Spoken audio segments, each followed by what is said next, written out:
Howdy y'all, this is Redwolf, and today we're having our first sword review. Okay, this is the Cold Steel Grosse Messer.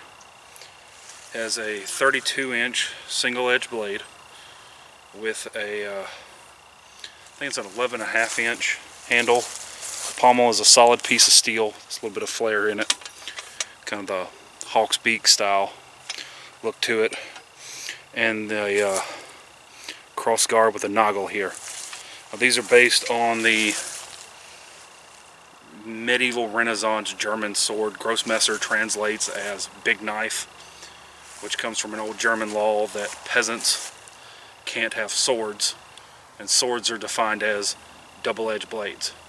So they went, no, it's a big knife. Don't worry about it, don't worry about it. No, it's just a big knife. So we end up with this. Now these are used in the longsword. I'm going to throw a couple positions from the German longsword today when I'm doing my cuts with it, because it just seems fitting. As far as production swords go, this is probably my favorite. I've had it for about 1.5 years now, so this is a long-term review. I have used and abused this sword because if I'm going to start carrying some stuff like it in the shop, I want to make sure it's something I don't mind having my name associated with. And I've done some things with these you're not supposed to, and I'll show you a little bit of it in a minute. As far as wear and tear goes, you can probably hear I got just a little bit of play here in the guard. It's almost entirely side to side, and that's just going to be from where I hit it so hard. I'm not really worried about it. It hasn't started bothering me yet. Fit and finish wise, couple of small complaints. This one stud here sticks out a little bit, and the traditional messers like this, oftentimes they're about this much thinner here, and they go out. It makes for a thin grip at the top that gets wider. It helps you get a grip with the weight that goes forward. Now balance is a really big issue with swords. This one is balanced perfectly, which is right here, about 2.5 inches, which is where you want it for a long sword, European style weapon for the most part. And that's really important in this sword because this thing weighs in at a whopping like 4 pounds. It's like 3 3/4, 4 and a hair in the blade. I'm not really sure. I'm gonna get out some scales and weigh everything properly sometime soon. Probably get that on camera. But I mean, I can use it without any trouble one-handed. It's not as fast as I would like it, but in 2 hands it just sings, and I greatly approve. The scabbard is leather-covered wood with a little bit of metal on it.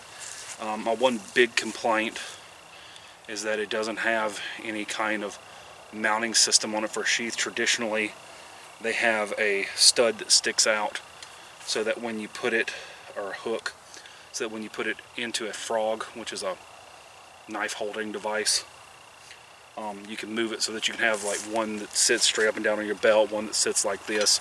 It hooks on so it doesn't fall through when it's got the full weight of the sword in it. As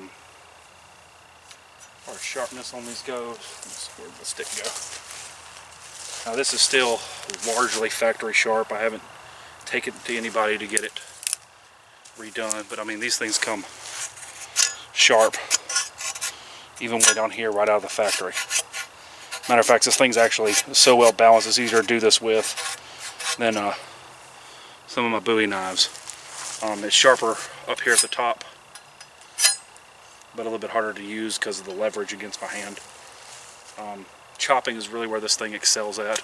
I kind of wish they'd sharpen it up here a little bit so that when you get the back cuts like you do in some of the European techniques, but that's something I could fix with an hour or two's worth of work if I really wanted to. So I'm going to do a little bit of chopping right now and get us a little bit of footage to run in through there just to show this thing off because it's truly impressive. So my plan of attack is to hit right here, which is about where I hit it earlier. Okay.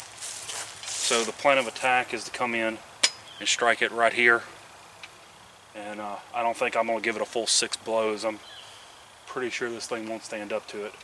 We'll see.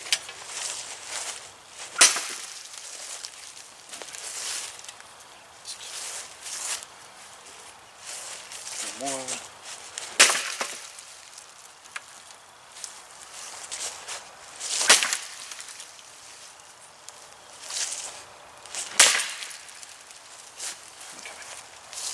So before we get any further, yeah, I think that pretty well speaks for itself right there. Pull down and get this in frame a little bit. It's just devastatingly effective. I have abused this thing as a machete. I've abused this thing as a machete a lot. That's how I got that little bit of play right there, the edge. You can see these little lines in the grease. It's still fairly sharp in most of the places. I really need to sharpen it a little bit more, but no edge damage, no nothing. It's got just enough spring in it that when it gets stuck, it doesn't hurt anything.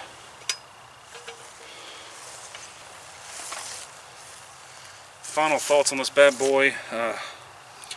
If you want a 4-pound, 2-hand machete, you're getting into historical European martial arts and you're looking for a sword you can go out and rely on. You're just into swords, you want a big knife, you're worried about the zombies coming to get you. I can honestly say I'd recommend it for any of that. Going rate on these swords is somewhere, we've had them around $275. I think Cold Steel does them somewhere between $3 and $4, somewhere in there. The price range is like everything's all over the place. I've said if you've got the money and you're into something like this, I'd get it. They're just solid for the money, and they're worth a lot more than what they're charging for them, honestly. But at the price, they're a steal. Till next time, this is Redwolf signing off. Y'all keep up the good fight.